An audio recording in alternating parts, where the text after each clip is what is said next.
Are you in a position where you're defined by your age, and that's limiting you to pursue a dream or goal you want to accomplish?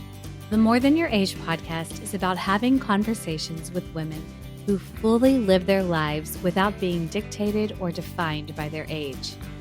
This is a space to encourage women who feel blocked to pursue a dream or goal based on their life circumstances. Welcome to the More Than Your Age podcast. I am your host, Erica Pazvar. Let's start living life fully and become more than your age.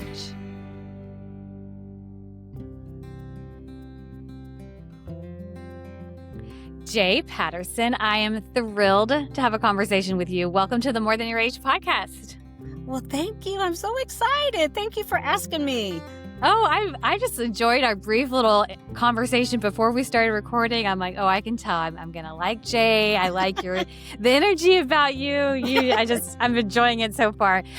So for the listeners, Jay, you and I connected via Threads, and you shared a very small bit of your bio with me based on, I think, a question that I posed, and I was hooked immediately. And then we decided to move forward with an interview, and then you shared even more information that intrigued me even more. And I was like, oh man, this is going to be a good conversation. And I think your story is going to help a lot of women. But the initial intrigue was that you participated on a reality TV show, The Trust, at the age of 69. And we will get to that, listeners. So you're going to have to wait till later on in the interview to hear more about that.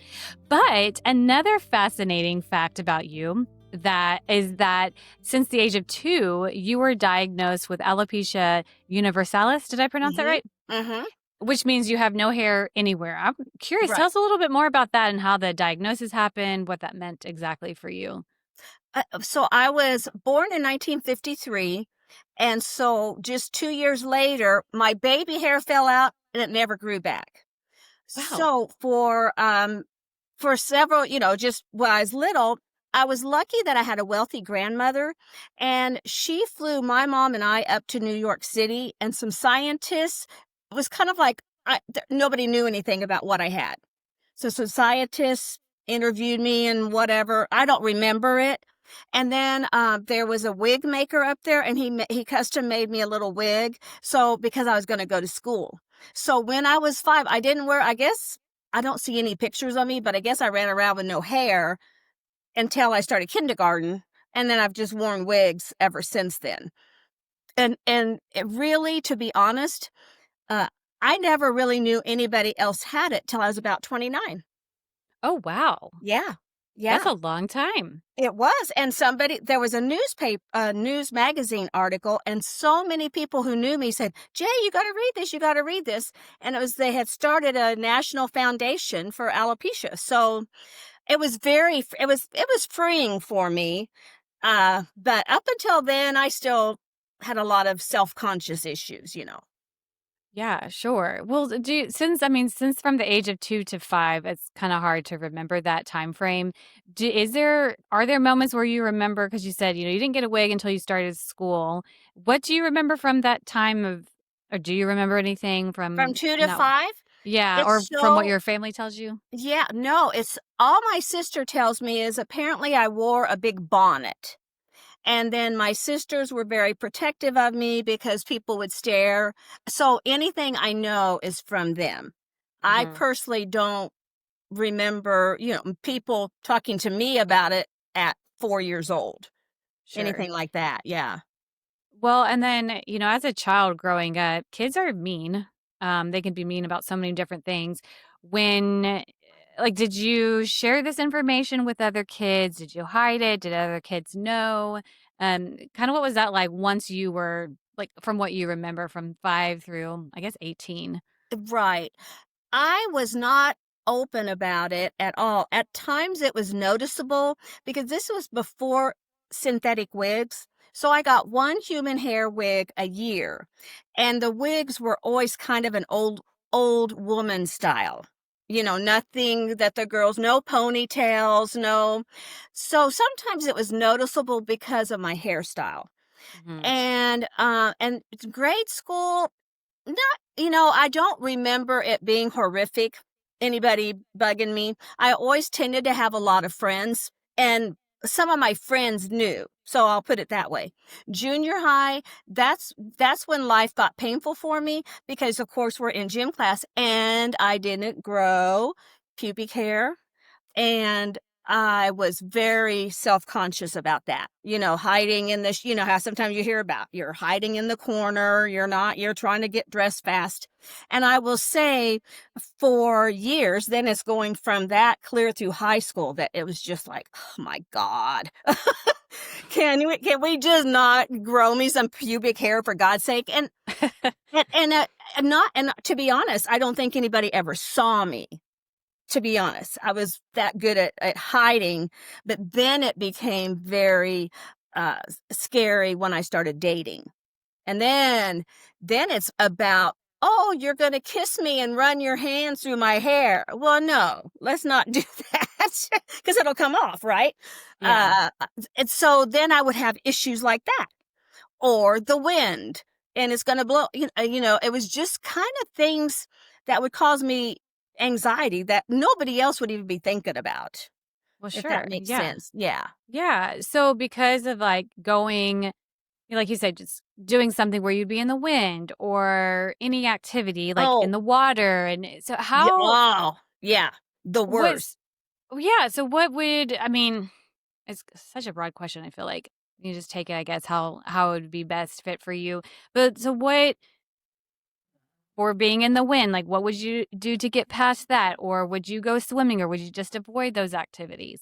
Yeah, I never really avoided anything. I did this thought just reminded me. I do remember in junior high, I was in tumbling. And I remember one time my hair fell off in practice.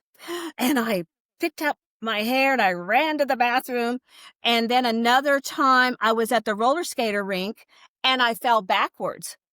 And now this was on a Saturday night and all the junior highs were there, and my Uh-huh. hair flew back and I laid there and I thought, just run over me and kill me right now. I just thought, I don't know what to do. And I just kind of picked it up and put it on. And of course, I'm always running to the bathroom. Yeah, but this is where I have been lucky my whole life is I've just always had people. And all these girls came into the bathroom. They said, don't worry, don't worry. Nobody really saw it. You got it on so fast. And because they wouldn't let me leave. I wanted to leave. I wanted to go home. Yeah. And so those are kind of just brought on because my hair fell off. And I tend to wear scarves. I always liked wearing scarves on windy days. Mhm. Motorcycling, I didn't like taking my helmet off because a lot of times my hair would want it. So I'd always go hide in the bathroom and take my helmet off. So those and then also another thing that's interesting about wigs is they don't tend to put enough hair like in the back. So then the wind might blow and then you could see all the netting. So Yeah. then I would be just so self-conscious. And so it was just things like that that bothered me more than a lot of other things is I didn't want people to know I wore one, but then if they're seeing the netting, then I was self-conscious of anybody being behind me, Yeah. things Yeah. like that. Sure. So you had mentioned that it was up until about age 29, you were really self-conscious about everything with alopecia. Was that when you started feeling more confident, or did that happen even later in life? Like, when did you start really feeling like I can really talk about it, be open? If someone knows I have a wig, who cares? Right. And by the age of 29, I will tell you, I have been married and divorced and remarried and have had first of my 2 kids. It was even self-conscious going and having babies because I didn't have the pubic hair. Because at that, let's remember, pubic hair was there. Nobody shaved it off or anything like that. So at 29, I believe, I'm trying to think, in my 30s, I actually worked at a wig store. And that was during the time when the chemo was really hard and they would come to us. They had to get their wig before their hair fell out and trying to match their hair color. And they would feel so bad and so sick and just trying to help them know. And I would always say, did you know I have a wig on? And they go, no, I didn't. And so trying to reassure that they could wear their wig, that it, we can make it, we can trim it, we can make you look nice so that you don't have to let that be a worry for you. I mean, so that helped me a lot there. And sometimes I would even take my hair off and show them, okay, I don't have any hair. And, just so in that business, I would say that was my turning point. Mhm. Yeah, I bet. Now, so alopecia is in my family a little bit. Oh, really? And yeah, and so I have some family members who I guess were diagnosed with alopecia or found out they had alopecia at later ages in life. Mm-hmm. Do you come across many women who that's happened to as well, that, later in life and they're experiencing this and you're shaking your head yes, so I'm assuming yes, so, and so when you do, or even now for anyone listening, like how do you encourage these women? What, like, is there this like sense of community that you feel like you have, or do you kind of take them under your wings, or what's that like for you? We have a new little wig store, and she is having a support group meeting once a month. Unfortunately, I did go once, and so I met several women here in town who have different levels of alopecia. And I I think that what I do is just, of course, encourage, and they all wore wigs. And then the women that I wish would listen or not be afraid of wigs are the women. There's a lot of male pattern baldness with women. There's a lot of thin. I don't know if you've noticed that. Maybe I see it just because I'm aware. But how many women have very thin hair? And it's very noticeable. And why wouldn't they wear a wig? It's there's a thing about that I always wonder, because you can tell they're working really hard. It's all curly, or they're doing a lot of things to try to cover that they don't have much hair. Yeah. And so there's that. The alopecia itself, areata, is holes, in your scalp. I went to a dermatologist for years, but it's actually a autoimmune disease. So if you just have areata, for instance, a lot of women get those shots. There's some shots out there that will encourage hair growth. Mine never, because I just have the most severe form of it. But there is hope for people who have the areata, or even if they have just lost it on their head. There's some. I have gone back and forth of, do I want to just not wear a wig and just be over it? Because sometimes they're very irritating to me. Mhm. And as I've gotten older, for some reason, they just bug my head. So like when I come home, I just take it off. And I just very seldom have it on in the house because I just almost hate them. So I kind of went through and then I thought, you know what, Erica? I'm just somebody, I don't like the way I look. Some women, they're just gorgeous. And I love that they can do that. I just can't. And I've just let go of that. I don't want people asking me stuff. I don't want people thinking I'm sick. So that's been a big thing for me the last few years, and Mhm. for whatever reason. Yeah. Well, thank you, Jay. I really appreciate you sharing that, because I think it can be a very foreign topic for a lot of people, and it's still very personal as well. And so I just thank you for sharing that, because I think it just Sure. opens people's eyes to something different and new, and that that's a part of you since 2 years old. That's been your whole life. Right. And it's surprising, as the years have gone by, more and more people will tell me, "Oh, my friend has that," or "My mom has that." As the years have gone by, it seems like it's more prevalent Hmm. for whatever reason. Uh, Yeah. So it's not as uncommon And I will, if somebody's asking me, sometimes people will ask you about, oh, your hair, the color, the this, the that. And then I don't know what, finally I just go, you know what? It's a wig. I don't know what color dye it is. I mean, it was just things like that. And I went, yeah.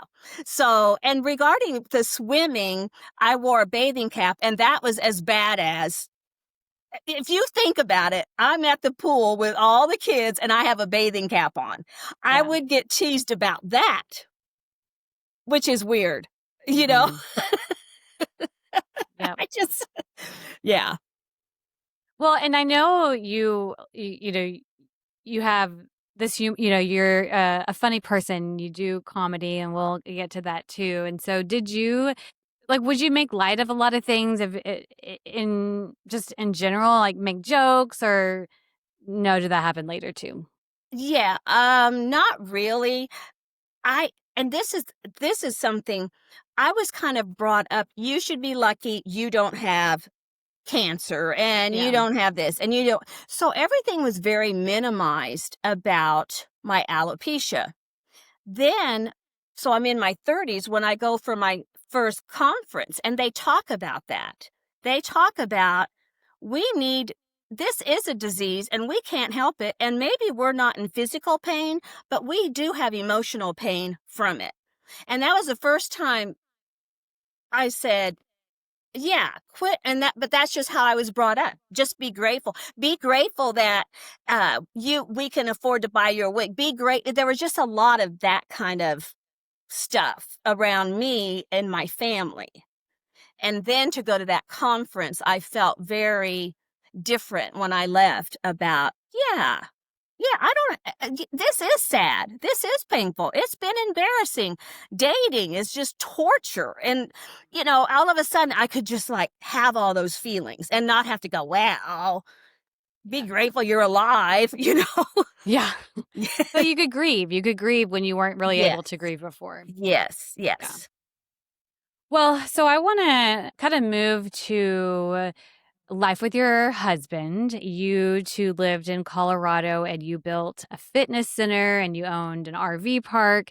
Was that something that you were interested in before you met him, or did you already have that? How did these businesses come to be? It's very interesting. So Denny is my third husband.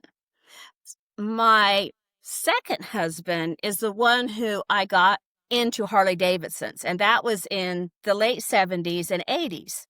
That's when I met Denny first, because he was running the store. So I wasn't part of the Harley store. He owned it. And so then, I went through all sorts of stuff, just medical and emotional issues. And so finally, I was working for the store at a mall, and Denny came and worked with me. And I didn't know he was divorced, and I didn't know any of this stuff. And so as we talked, then it was like, okay, well, we can go out. And we had always kind of had an attraction towards each other.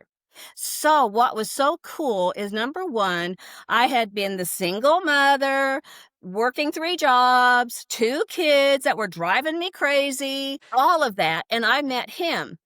He was wealthy, and we could do some really nice things. And so when we got married, we knew that eventually we wanted to move to Colorado from Kansas.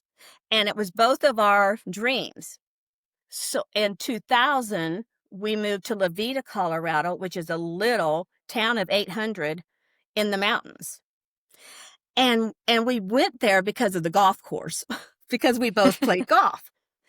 But we also wanted to do something for the community because we were used to having a gym.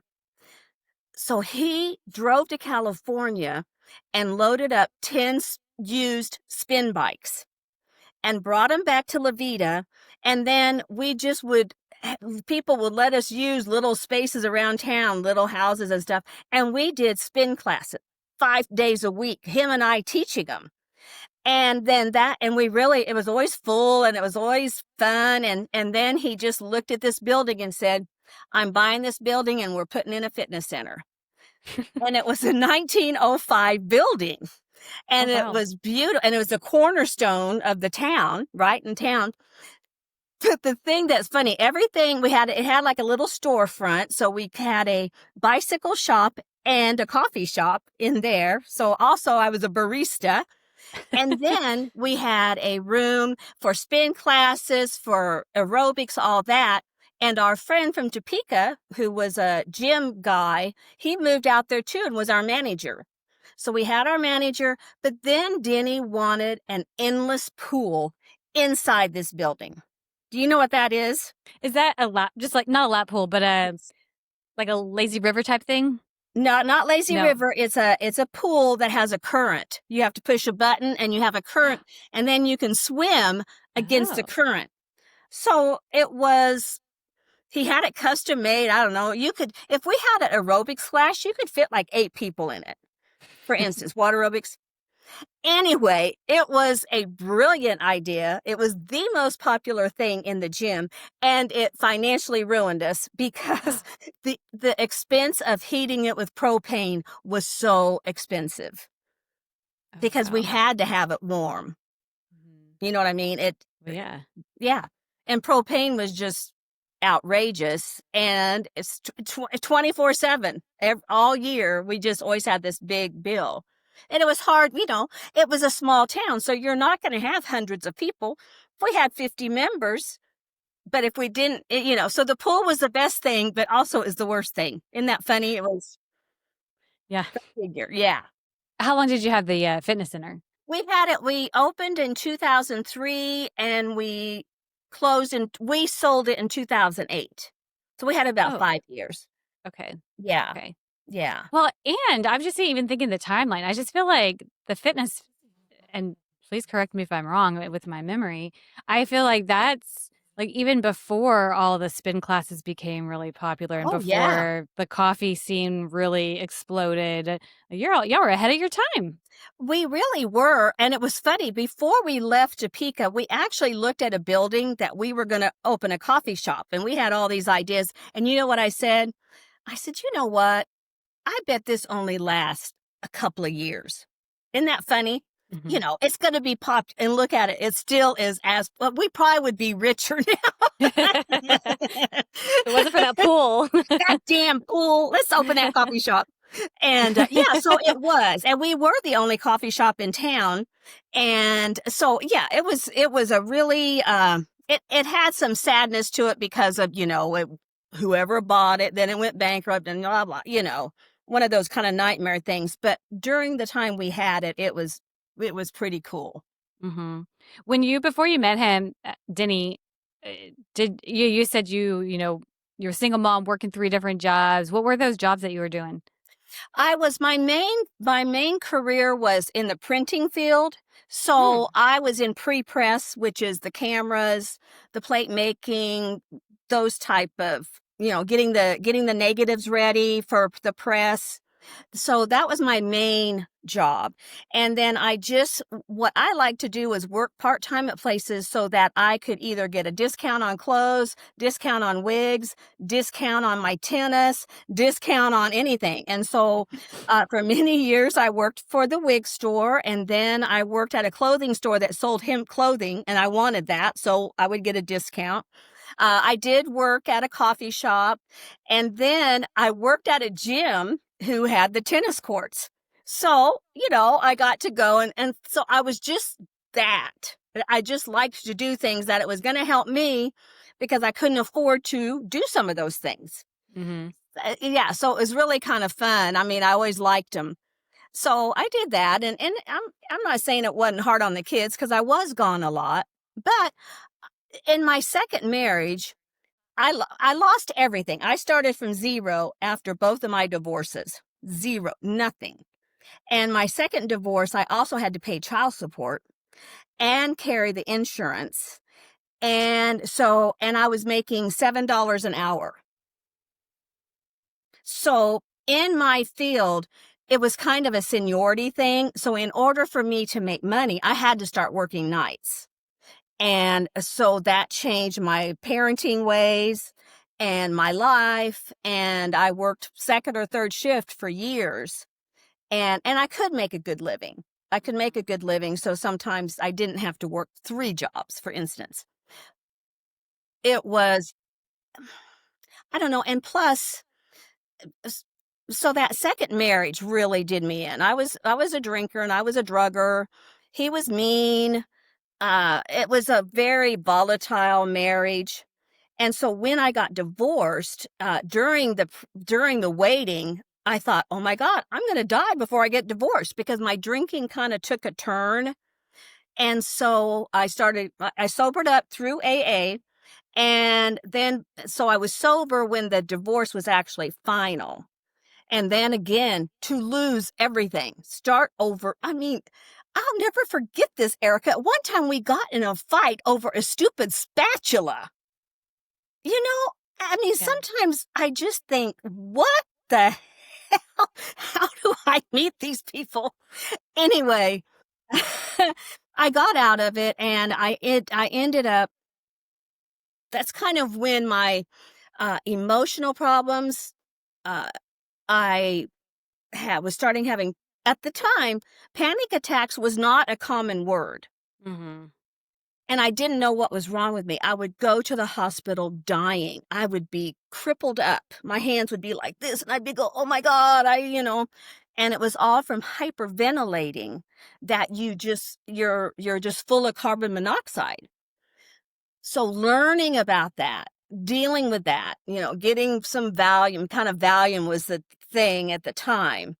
So I was 42, and I finally went to a place for a month that I was diagnosed bipolar, depression, the whole bit, and was finally medicated.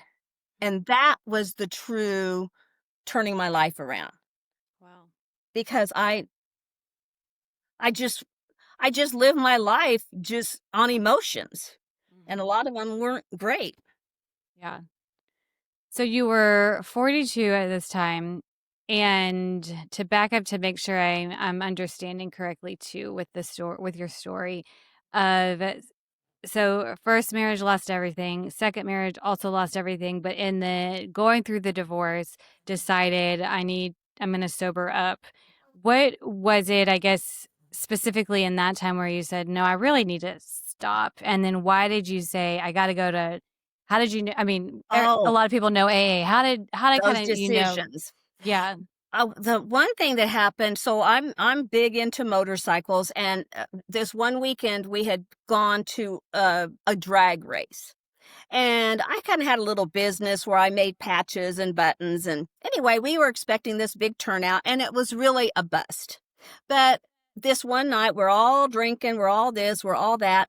And we find out that one of our friends and his girlfriend had been killed Oh, in gosh. town there. And it just put everybody into this shockwave.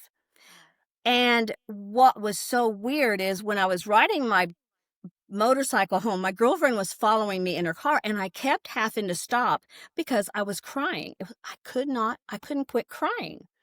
And then I got home, and oh man, I was so hungover, and I felt so bad. Well, then I had some friends calling me, "Do you want to come over?" And I go, "No." I go, "Don't you feel as bad as I do?" And nobody understood what I was talking about. So I called another friend, and she came over and sat with me because I felt so bad, and I wasn't joking. I really thought I was dying. You could smell the alcohol coming out of me. It was horrible. It was horrible. I was numb. My whole body was just numb and tingly, and I didn't want to go to the ER because I felt like they would keep me. And it's like, "Well, I got to go to work tomorrow. I got to this, I got to that." Yeah. And so then a week later, I ran into a friend who was a big alcoholic, and he looked so good, and he had been going to AA. And I said, "Oh."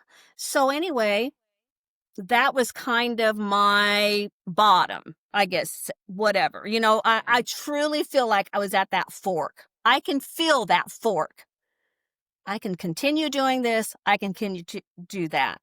And, all sorts of little messages came to me that whole week. It was just fascinating. Things that were said, books that I saw, movies that I watched. It was like, and so I went to the AA meeting on a Sunday. My dad was also an alcoholic, and I can remember going into that building when I was little. Oh, And wow. that's how it started. But I still what we say is, so I'm sober, I'm getting better with my kids, all sorts of things are much better. But what was odd was I kept dating men alcoholics. I kept dating drinking alcoholics. And after about 10 years of that, I was in this relationship. It was so awful. It was so sick. It was so, and it was, I, I could not let go of it. I could not bear the thought of not being in that relationship. I could not see life beyond it. It was very scary. Hmm. And so when I'm talking to my therapist, I said, somebody's got to help me, or I'm going to take care of this myself because it was hell. And so that's when I went to the Meadows, which is kind of uh, at the time was codependency. It was codependency and learning about that. And why are we codependent? And what was I afraid of to date somebody not drunk? And that was my comfort zone. And just learning all those things in that month was fascinating, and also getting medicated. And so that I was very up and down. And something that was interesting, when I got home, everybody said, "You sound so different." I go, "How do I sound different?" "You're not talking so fast. You're not so, I was just always, blah, you know? And then I didn't date for a year, really trying to just, and know what I wanted. Because I would accept anybody. They don't have a job, don't have a car. So what? I got a car. You know what I mean? It was Yeah. just, and so after that year, it was almost a year to the date that I actually ran into Denny. Wow. And Wow. so what's funny, so I see him, it's all of the month of December. And I said, something like, "How come we're not going out?" And he was like, and he's very shy. He was just like, "Whatever, get away from me, lady." So he came, then when I was working at the tennis courts, he came in there one day and gave me my check. And so I thought, all this work I've done, and this nice man isn't going to ask me out. So I go to my therapist and I said, "I'm going to leave. I'm moving." And she goes, "Oh, you are? Where are you going?" I go, "I think I'm going to go to Arizona." Because I said, since this did not work out, I go, "There's just nothing for me here. Nothing." And she goes, "You know what? I think that's a good idea." Because I think she was tired of me. And I came home and the light was blinking on my answering machine. Guess who it was? And guess who asked me out? And we have been together ever since. And that happened right like on January 3rd of Wow. 1996. Wow. Yeah. So, okay, a question for you too. When you were going through AA and then through just like that whole year, how old were your kids at that time? When I sobered up, my son was 4, and Oh, my yeah, my ex-husband got custody of him. I mean, it was very traumatic. And my yeah. daughter was 9, 8 or 9, in that area. So Billy, she was very aware, and me and her had been through a lot together. We had to run out of the house. We had to literally run out of the house and went to the Motel 6, and it was all very scary and wild. And then, there's trauma for her. And then my little boy, it was, it's one of those things I will never forget, walking out of that house and he's in the middle of a little train set and he's just looking at me and I just leave. Ugh. I couldn't do anything. And all I knew was, and I would see him on weekends and it was kind of tough. My ex was, and I did get custody back. But I knew I had to get sober. I knew I had to get my shit together. And I knew I had to be financially better to get through that process. So that's how old the kids were. When I met Denny, he hung in Wow. there with me. And, that's just pretty cool. I wouldn't have hung in with anybody who had all that going on. And he did. And he's really great. They love him. He's like their dad. It's very special right now, but it was really hard for him. And it was hard for him to watch me be in so much pain with my kids, if that Sure. makes sense. It was hard for him too, just watching somebody he loves be in so much emotional pain. Mhm. And so it and so when I was 43 when I met Denny, and he was just turning 50. So the big joke is I was his midlife crisis.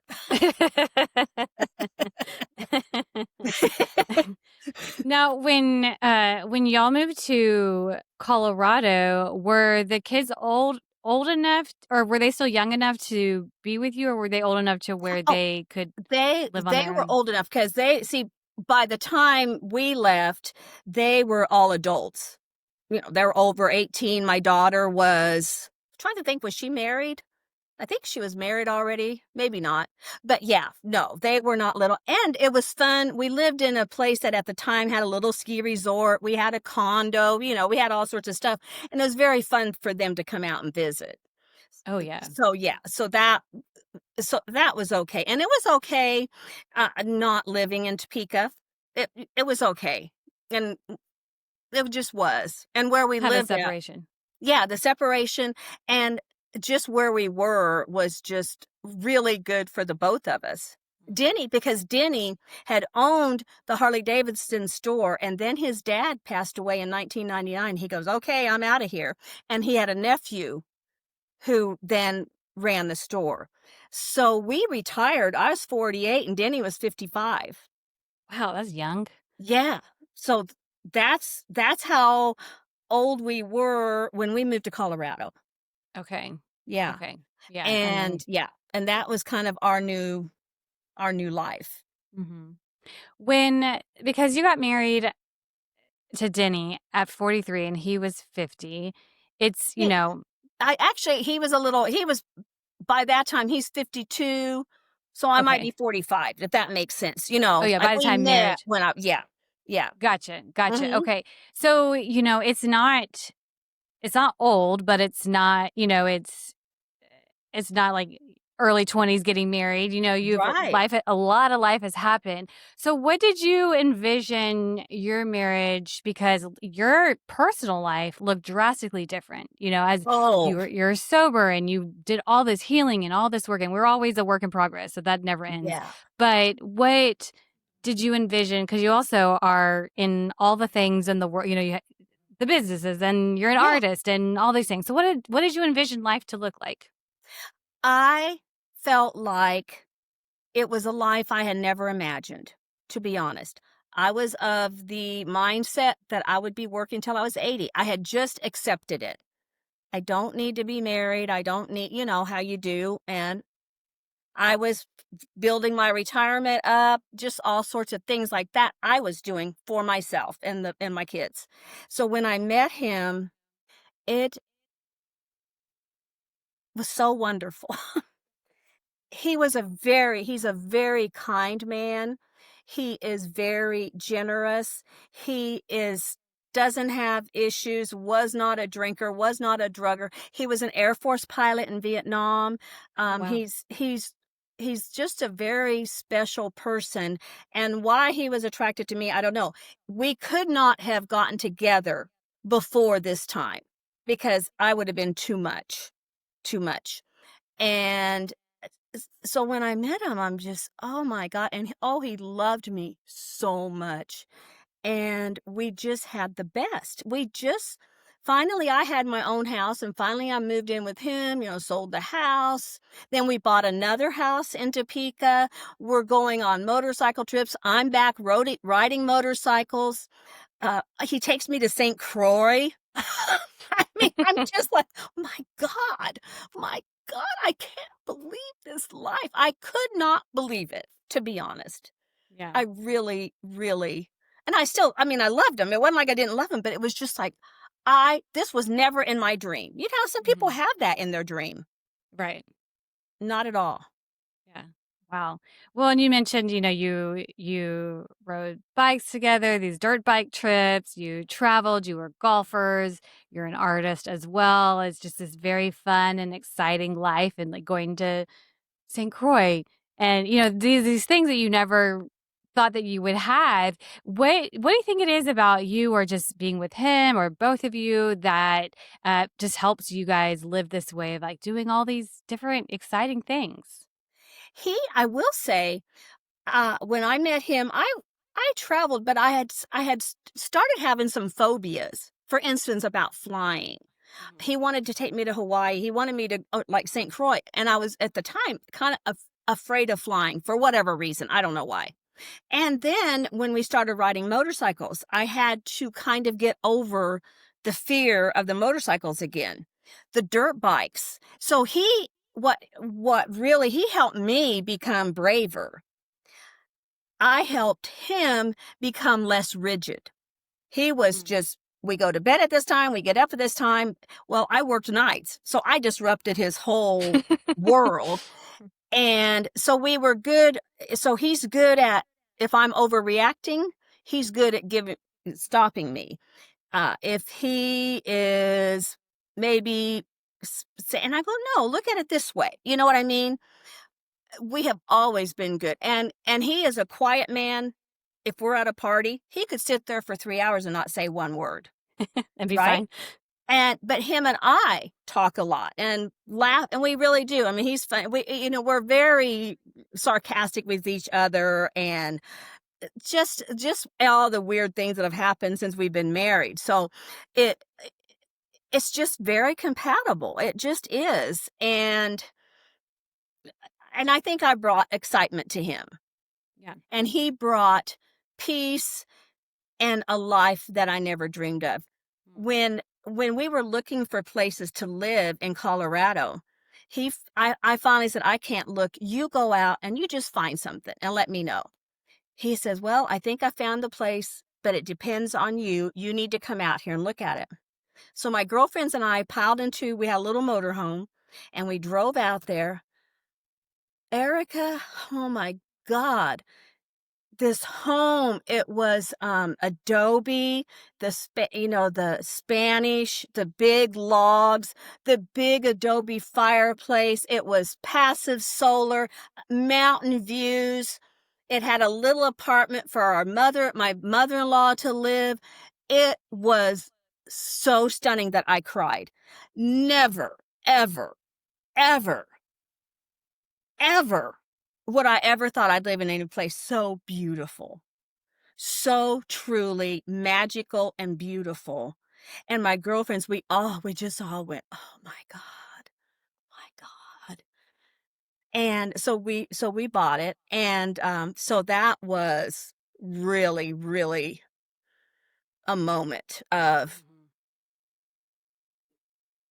just this reality. I was one of these people that sometimes before anything good happens, I always thought I'd die. I'm going to get hit by a car, or Yeah. I was always kind of one of those people. And it was just, is this really going to happen? And it did. Yeah. So, yeah. That's really sweet. I love your love for him and just how you speak of him and how your life with him is drastically different than from before. And that's just a really sweet story, really sweet to hear. So thanks for sharing that, Jay. I appreciate that. I Okay. also want to get into the fact that you decided to try stand-up comedy at the age of 68. Yeah. How did this happen? So I'm a pandemic comic. So I had become pretty depressed during the pandemic. It was hard for everybody. Yeah. And so I have a friend that does this, what is it? It's kind of a therapy thing, but you have to be accountable every day. Every day you're going to read this, you're going to write that, you're going to achieve this. So at the end of it, she said, oh, okay, now what is something that you always wanted to do and you haven't done it? And I go, well, I don't know, because I think I've done everything. That was kind of my answer. And then she said, now really, let's talk. Think about it.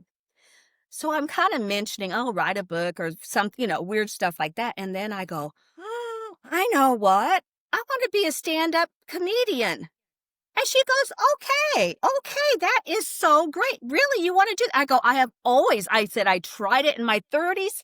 I go, I've always wanted to do that. She goes, okay, by next week, I want you to be signed up for a class. I want you to have a Facebook page and something else.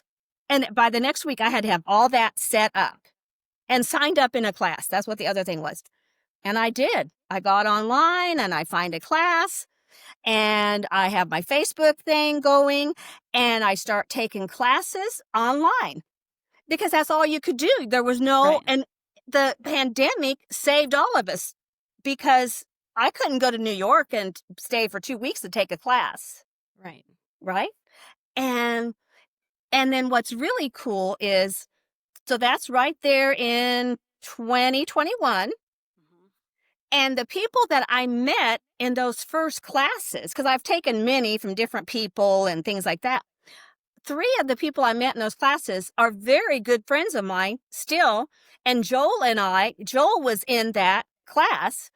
And he just said he did this funniest routine. And I just remember texting him and going, oh, I just want to tell you, and we have just been friends, all that. And that's who I do the podcast with.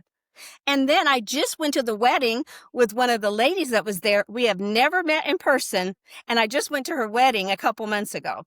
Oh, that's cool. We drove to Montana. Yeah. So it has been it was a wonderful thing. It was hard.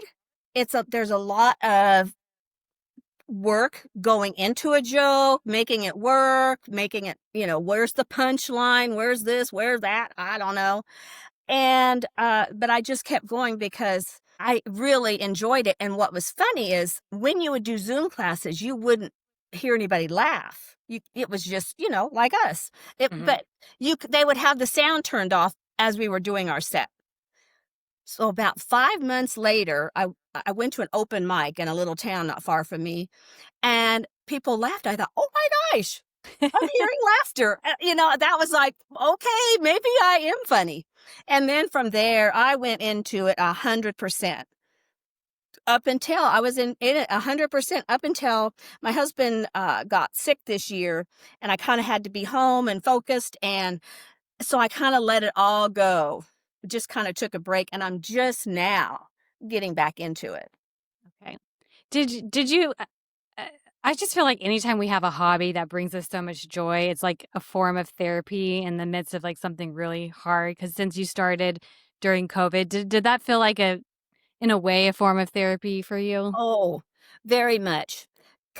Because I had been living, how we talk about being around toxic people. We used to winter down in Brownsville, and it was one of these retirement communities.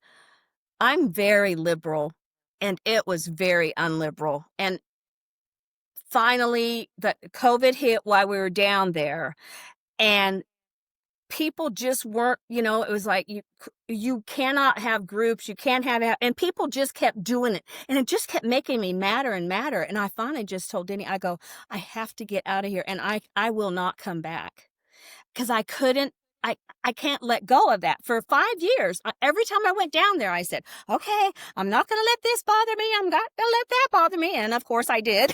Yeah. So I'm kind of in this really, I'm just beaten down when I get back.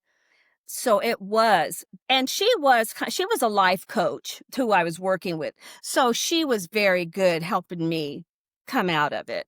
Yeah. Yeah.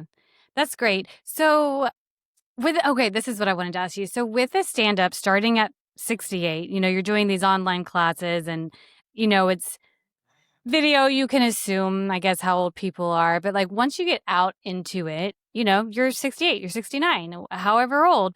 Were there feelings of like, oh my goodness, why am I doing this? I'm too old for this. Or because of your mentality, you're just like, live and let be. Yeah, no, I actually, I'm so weird. Number one, I have a very young mind. So it's easy for me to be around young people. And they don't like walk away from me. So when I would go to Kansas City or wherever for open mics, I felt very comfortable. And I just did. I'm not shy. And also the vision of myself, I'm still very young. My vision of myself is still very young. And seeing videos of me going, wait a That's minute, me. my butt is not that big. I mean, it was very eye-opening because if you're just running around, you're not seeing yourself, right? I don't know if you've Right. experienced that doing podcasts. It's like, wait a minute. And so there was one thing. I really didn't want to be the old lady doing the old lady jokes. I did for a while, and then I've revived myself several times, different directions. Mm-hmm. And so there's just been different things and how I really wanted to put myself out there. Mm-hmm. And I try to be, but for the most part, I'm a clean comic. Some of the and I don't know if you've ever been around, some of it is so disgusting. It's like, stop it. Mm-hmm. Stop it. Please do not talk about vaginas. Like, quit it. You know?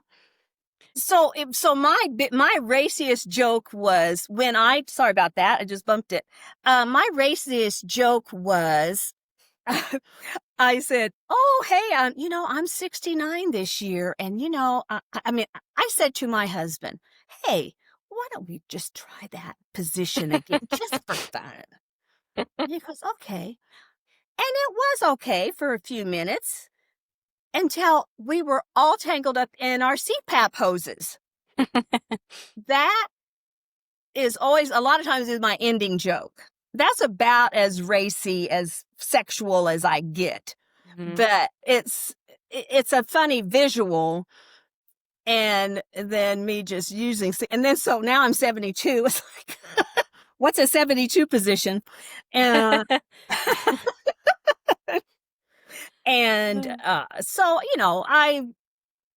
it just depends. Sometimes it depends. Also, I have enough material that sometimes the world makes me mad, and I might have a little more of an angry set. And, for the most part, remember, you only have 5 minutes unless you are doing a show. Right. And I'll tell you, I was very lucky. I've headlined. I've gone to New York City. I was on the reality show. I mean, I was very busy every weekend with comedy and storytelling. And so I made money at it. And so I feel very fortunate that I did get asked to perform. Yeah. And so I'm anxious to kind of see with my comeback. My first performance will be in Florida at MajCon, because I play Mahjong. And so we're going to a MajCon, two of my friends. And so she asked me, she goes, well, do you want to do some comedy in between something? I go, sure. So I'm working on that set right now. Oh, that's so neat. That's so neat. Yeah. Okay, so you're doing that, and then you're getting to perform in New York and doing all these really great opportunities. Like you said, you were able to headline as well. And then there's this opportunity to be a participant on the Netflix show, The Trust. And I know that there was a connection through your co-host from your podcast, right? There was a connection to get onto the show. So when you were first asked to be on the show, you weren't familiar with it. So at first were you like, no way, I'm not going to do this, or absolutely, because this would be cool. What did you think? What was funny is I'm actually playing Mahjong at the time, and I get a text, and it says, apply for this today, right now. Apply for it today. And I'm kind of, I'm playing, but I'm kind of looking at it going, So when I was done, I read it and I go, is this for real? And I texted her back. I go, is this for real? And she goes, it is. She goes, it's a new reality show. And she said they wanted a seasoned woman. And she goes, I thought of you. And I went, well, Okay. So that day, I sent in I made the phone call, I filled out the forms, and I mean, casting people are calling me and clothing people are calling me, and all of this stuff starts going on for 2 months. We don't know where we're going. We don't know the name of the show. We don't know anything. And so that's how I got on it. And how it was, she had been on Joel's show. She came to Kansas City and I interviewed her. So we met. So she did kind of know me. Yeah. And that's how it all fell into. So it was just, I mean, you have these little gifts that you have no idea what's going to come out of. I had no idea she was a casting director. Mm-hmm. So, and that's how it happened. So it was very exciting. I did not watch reality shows. The only ones I watched were the Married at First Sights and that Love is Blind. Those are the only 2 reality shows I watched. So one thing they told me, they asked me that, and I go, I told them what shows I watched. They go, well, you need to watch Big Brother and you need to watch Survivor. And I go, well, whatever. Well, it's all about it's the groups and it's the backstabbing and it's all that kind of stuff. Mm-hmm. But I just watched a couple of episodes. I really didn't know what I was getting myself into, to be honest. And it's very obvious as you watch the show, I am clueless. And because do you watch any of them? Are you familiar with? I'm not familiar with The Trust, and I wanted to be transparent with you that I hadn't seen it, but I told my husband the other day, I was like, we're going to have to watch the show, but we will still watch it. But no, I've seen Love is Blind. I've seen like the dating reality. Yeah. Yeah. And so you see how they dress. Yes. Here I am. I have on a colorful top, some linen type light cotton pants, and my Birkenstocks. Here comes high heels, this high, tight dresses, short dresses, glamorous dresses, and I'm going, one of these is not like the other. What message did I miss here? And all I have are my sundresses that I had just bought off of Amazon, and I have my Birkenstocks, and that's it. I mean, that's who I am. I can't wear high heels. So I was who I am. And that's what everybody says who sees it is, you were just you. And and where you see that I'm clueless is you see I'm not in very many little groups.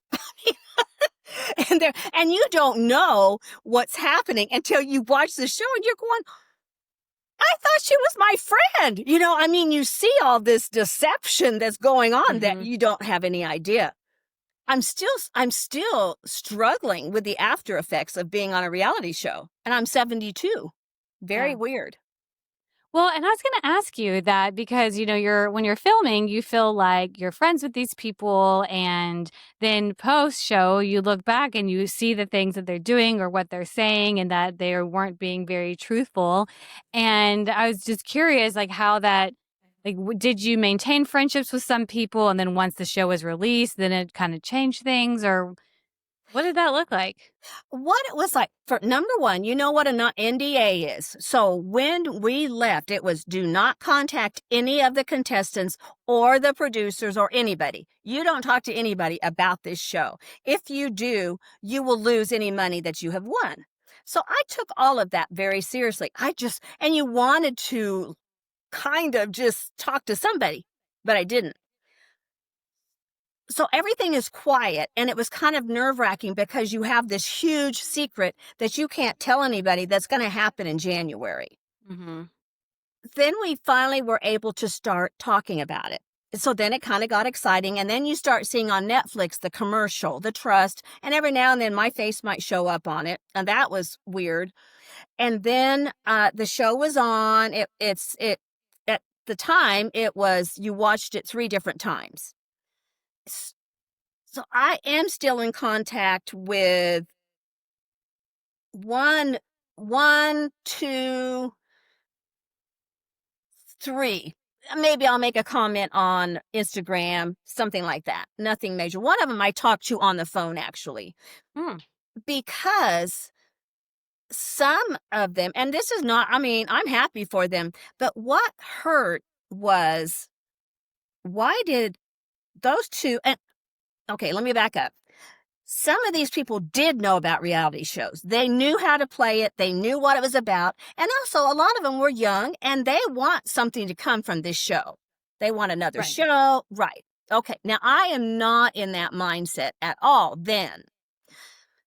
So after I see all the episodes and you're kind of said things, they kind of build you up when you're there. Oh, you were the best one. You were the star of the show. You were this, you were that. So you're kind of hearing all of this stuff and you think, okay, that's when I started thinking something's going to come from this. Something.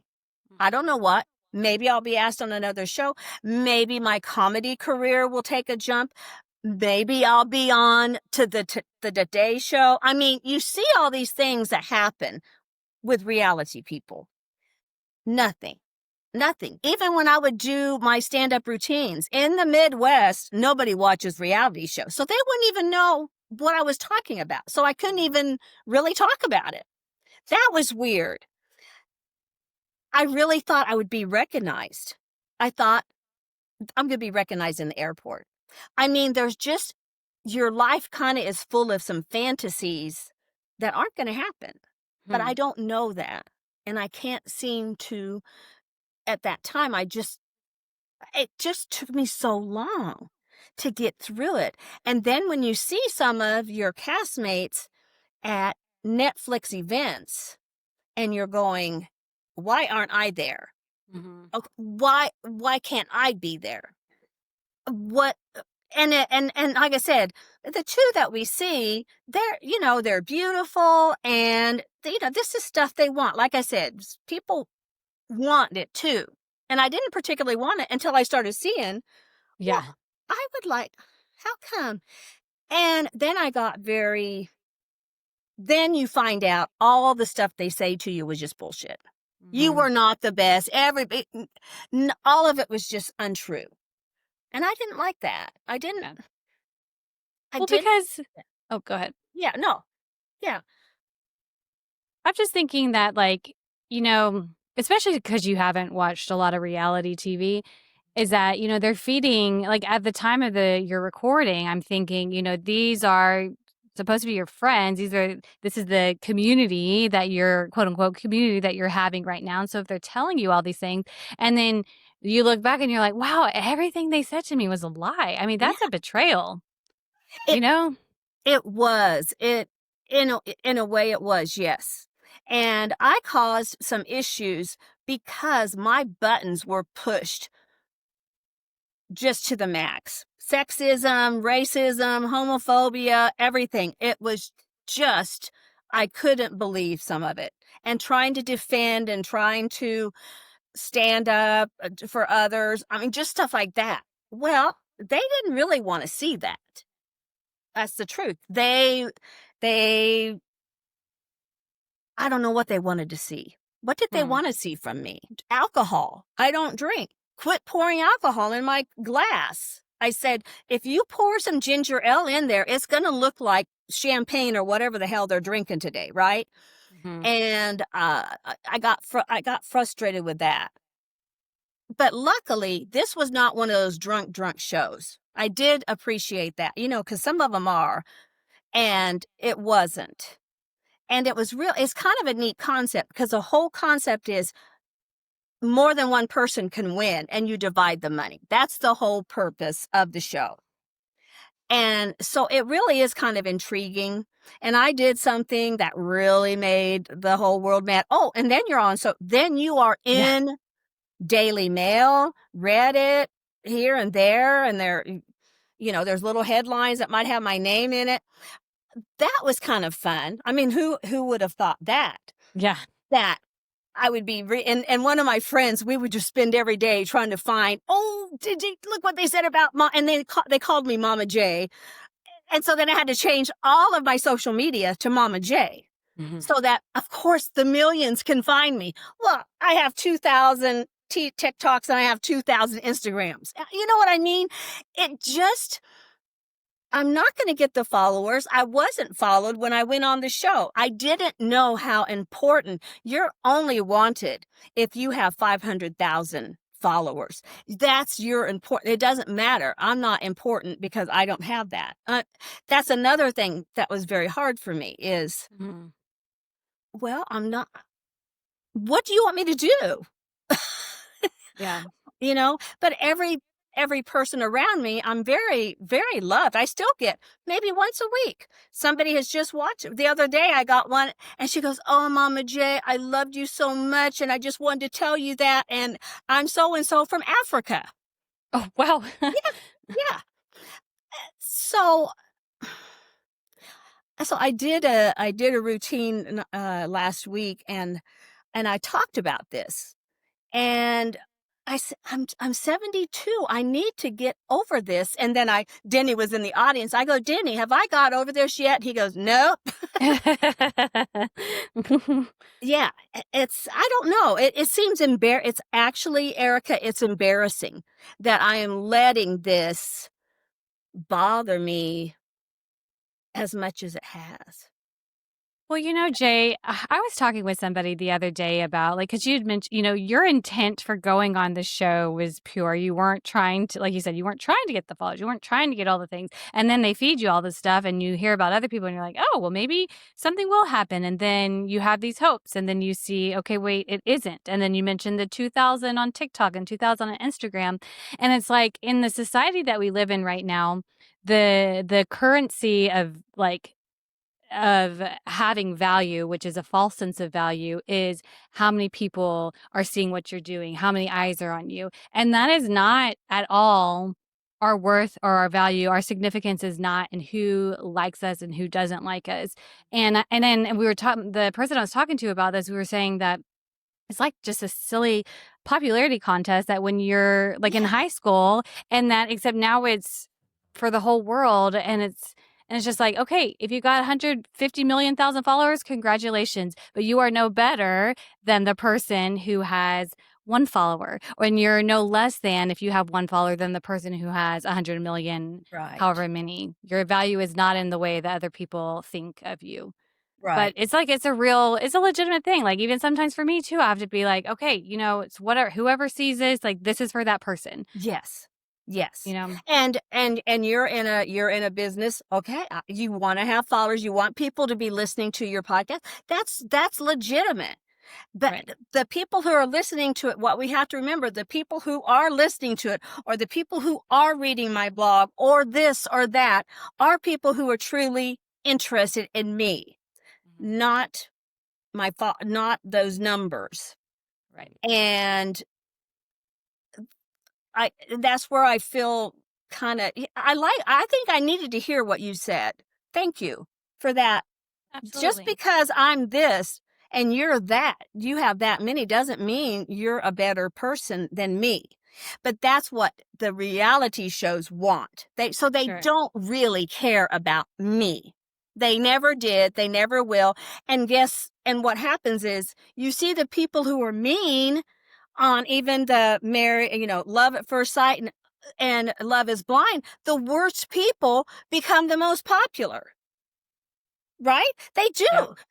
And I thought, why can't we change this around a little bit and make us be that we're not being hateful and that we're not saying mean things and that we get applauded for that instead of we're left in the dust and they're at the Netflix party. Yeah. Yeah. It's a silly, It's I silly. don't know. Yeah, it is. It's just silly and it's sad that that kind of is the reality of how things work. And, I have friends now who are actors and actresses. Oh my God, can you imagine living your whole life? I didn't get picked. I didn't get picked. I didn't get No. picked. Oh, No, I'd say a similar conversation the other day of somebody who I know is a comedian and all, kind of similar boat, wasn't on a reality show, but does acting as well. And it's like, my whole career is rejection, rejection, rejection, rejection. And eventually it messes with my mind. And so they, have to kind of step away from the social media because that plays into it too. And I've had to step away sometimes too, to just, oh, give a break of like, my value is not in this number or my value is not in someone else's opinion or lack of opinion or whatever I think in my mind they think, because it's not about I'm focusing too much on myself when I think that way. Right, right, and you do, because all of a sudden, all you are doing, and I went through that, I'm just thinking about myself, and Mhm. and pretty soon I was pretty sick of myself, Yeah. and, so I don't know, what would you think the lesson of this is from? What, Eric, what would you say, what have I learned from this? I mean, I would think that I've done enough therapy, that I think enough of myself. I think of I'm at this age, it shouldn't matter. But at this age, things can still matter, right? Yeah. Things Mhm. can still matter even though I'm 72. It might seem very immature to this person who maybe hasn't done anything like this. But to me, I did want to be valued, or it's like I did want to be the cheerleader. It's that feeling, and I don't think it's wrong for us to still have those feelings. But it's uncomfortable when it won't go away. Yeah. Yeah. I mean, it's not like I'm talk about it every day, but it is. And here's the thing. If I would get off of Instagram, get off of it, but I use it too. Or if I would just be on there and not see the things that upset me, so get away from Netflix, period. Unfollow Netflix, because that's the only thing that triggers me, Mhm. is what I Yeah. see. I mean, I definitely think that if there is something that you know every time you see it that that's going to trigger you, either you mute it or you unfollow it or whatever you need to do, because yeah, like that doesn't, our lives do not, like, there's so much joy and goodness and things to value in life than what brings us down. And I don't know if you have a belief system, but for me, I'm a Christian, and I think what has helped me is just to know that who God has created me to be and how he sees me. And so when I know that and believe that, still doesn't mean that I'm like, oh, I got it all together. But when like those things creep in my mind, then I remember, no, I'm valued by him. He created me. I have a purpose because of that. Uh, my significance is not in what somebody else thinks of me. But it's a reminder as well, a constant Yeah, reminder. and what I would do when I would be really hung up, if I was really struggling or something really upset me that I saw, uh, I'll get in there and I go, please God, let me do your will today and not just think about myself. I mean, I will say things like that Mhm. just to get it out. And it always helps. Always. Never does that ever fail me. Saying a prayer about it, it never fails. And it's one of those things, things that are good for us. Sometimes we forget about it and we just struggle, and then all of a sudden we come back. Yeah, absolutely. And I found too, when I focus on him or I'm in the word, then I realize like these other things, like I pay less attention, and then they Yes. they creep back in, and then it's like, okay, I gotta, just it's Okay, it's like cyclical. Yeah. And I think too, just like my mom, you and my mom are the same age, and just we'll have conversations with her and we'll talk about, she'll tell me the same thing. She's like, things I struggled with before, I still, it's still hard. Like, just because I've had all this life experience doesn't mean, like, sometimes it gets easier and then it gets harder. And so that's just for all of us, the process of life, right? it We is. never And arrive. yeah, being in my 70s has been the hardest age for me. And I think some of it is I finally told myself about it. I wrote it. I said, you are in the last stages of your life reality. Not that you're going to die tomorrow, not because I have an illness, but in reality, you are 72. I come from long living. People live into their 90s. But in reality, maybe I have 10 years of good being able to do stuff, to continue to take classes and to continue to do what I do. I involve myself in a lot of just things that I want to do. But am I going to continue to bring myself down or focus on this negative stuff? Or am I going to say, all right, 10 years. This is your this is your last chapter. And that's a very, it kind of makes me sad feeling, but it's also kind of makes me feel better that I do have to appreciate, or not, maybe that's the wrong word, but I do need to just keep going. I got to keep going, through health things, through my husband's health. You just have to. And so that's what I'm doing. Yeah, that's good. That's good. That's what I'm doing. Mm-hmm. And I still have opportunities. And because when this age, my God, and maybe your mother too, my God, the strokes, the deaths, it's overwhelming, the people, or they're in nursing homes at my age that I went to school with. Yeah. It's very daunting. And who's next?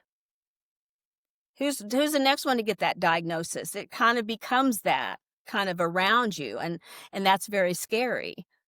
And so that's another reason why I had to kind of have that talk of, you don't have anything right now. I appreciate our conversation right now too, because it's very authentic. It's real. It's just like the reality of this is what you're dealing with. This is what you're going through. And it kind of moves me to my last question. And I know Mm-hmm. we're going a little over. Sorry, Oh, Jay. We'll that's finish. okay. We'll finish up. Because of just everything you just shared, and just also through your whole life. I mean, we talked about the alopecia and the 2 marriages and the alcohol and becoming sober and then meeting Denny and, all these fun life experiences and then doing things that you never thought you would get to experience and then doing comedy and then the Netflix stuff and post Netflix and how that's just kind of been affecting things. And so, you know, every woman, I feel like, goes through a time of just struggling where she's at in her season in life or her age.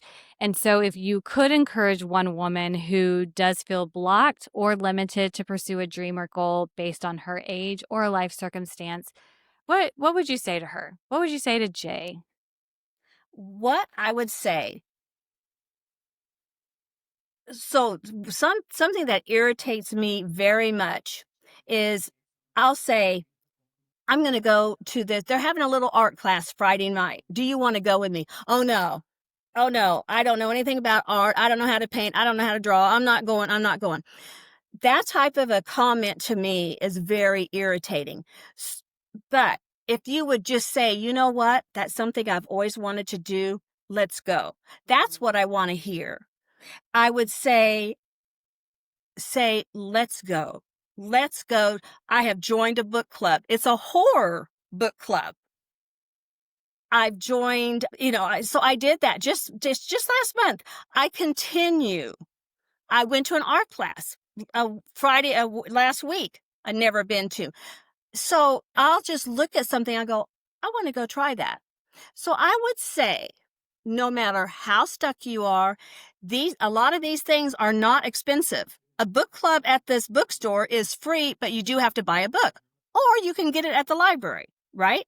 Mm-hmm. So the minute somebody says, hey, do you want to let's get some flowers to plant for the spring. I don't plant flowers. Don't say that. Say, okay, let's go. I don't need to buy any flowers, but I like to go look at them. They're so pretty. Mm-hmm. So I would say it's kind of being that, I don't want to say, oh yeah, just positive, but it's, instead of saying, no, I'm too scared.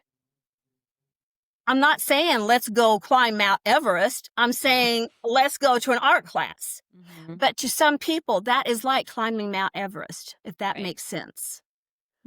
So just say, okay, let's go. That's my advice. It is. And it's just a little shift in the way our brain is thinking. Yeah. Instead of, no, I don't do that too. Okay, let's try. Let's just give it a go. Let's try. And and more than not, most people will not go. And that makes trying to change. Sad. It makes me sad too. That's what It does. My heart behind all of this. And you're hearing a lot of stories, mm-hmm. You're talking to a lot of different circumstances. And I know a lot of them can be bad.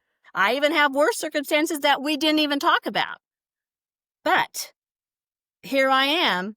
What am I going to do with it? And nobody is saying it has to be major.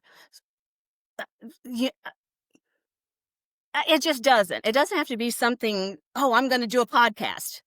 Right. No. But maybe I'm going to listen to a podcast. I mean, it can be just to get out of yourself. Maybe that's the important thing. Yeah. Get out of your head and just do Does. something interesting. It's just, yeah. And I feel bad for people who can't get past that, but I really think they can if they just say, all right, let's go. Yep. It's one little step. I agree. Yeah. Thank you, Jay. We didn't get a chance to mention your lunch therapy podcast with Joel Marshall. So go ahead and share about it, Okay. plug it, and we can find you on Mama Jay on the socials. Mama But yeah, Jay. tell us Okay. about lunch therapy, and then we'll close out. Okay. Lunch therapy, it's Joel Marshall. He lives out in California. He's a comedian actor. And every Tuesday at 2:00 our time, it's noon his time, and it's an hour, and it's all positivity. We start out with a little meditation. There's usually a sound bath. We're breathing, and then sometimes we're talking through the breathing. I mean, we're very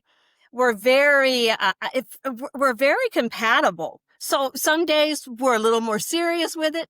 But for instance, Tuesday, if you get a chance, we're on YouTube. And Tuesday was very fun because because it's a live podcast. So you can comment. We play a trivia game and you can win money. So a guy won $30 Tuesday. So we have a trivia game.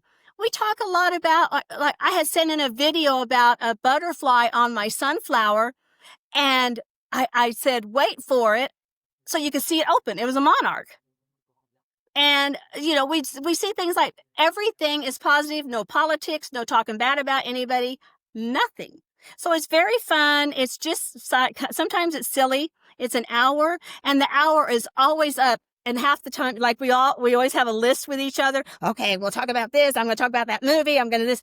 And usually the show's over. We haven't talked about anything because it's just casual. So yes, I wish you all could watch it. It's just Joel Marshall's Lunch Therapy every Tuesday, whatever time you're at. It's 2 p.m. Central Time. And it's live, and you can be commenting and stuff during it. Or you can watch it later. It doesn't matter. Yeah, I love that. I love that. Lunch therapy with Joel Marshall and Jay Patterson. And Mama Jay. Yes. And Mama I'm Jay. even on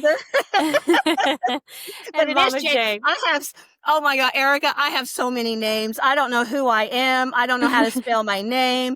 Am I just Jay? Am I Mama Jay? Am I Jay Patterson? I don't know. I have so many aliases. But yes, Mama Jay, if you say Mama Jay Trusting or something like that, usually I just come up real easy. So perfect. And it's funny you said that too, because when we were emailing, it's J, like the letter J, but then I think your signature is J-Y, and I was like, what do I call her? So I called you J-Y, J. Oh yeah, J-Y, yes. And it is, yeah. And then when I first started comedy, I was just J, the initial, because everybody wants to know, what does J stand for? I go, it's just J. I mean, you know what I mean? So yeah, so I don't know. Today I'm J-A-Y. For Erica, I'm J-A-Y. Well, Jay, Mama Jay, and the letter J. I appreciate you so much. Thank you just for your vulnerability, your honesty, your realness. Thank you for sharing your story, and thank you for joining me today on the More Than Your Age podcast. You are really welcome, and thank you for doing this podcast. It's a different type, and I love it. I'm really proud of you for doing it. Good job. Thank you for saying that. That's very sweet. If you were encouraged by today's episode, like and subscribe to this podcast, leave a review, and share this episode with a friend. You can find me on all of the socials at More Than Your Age. Keep striving for your goals, live fully, and we'll catch you next time on the More Than Your Age podcast.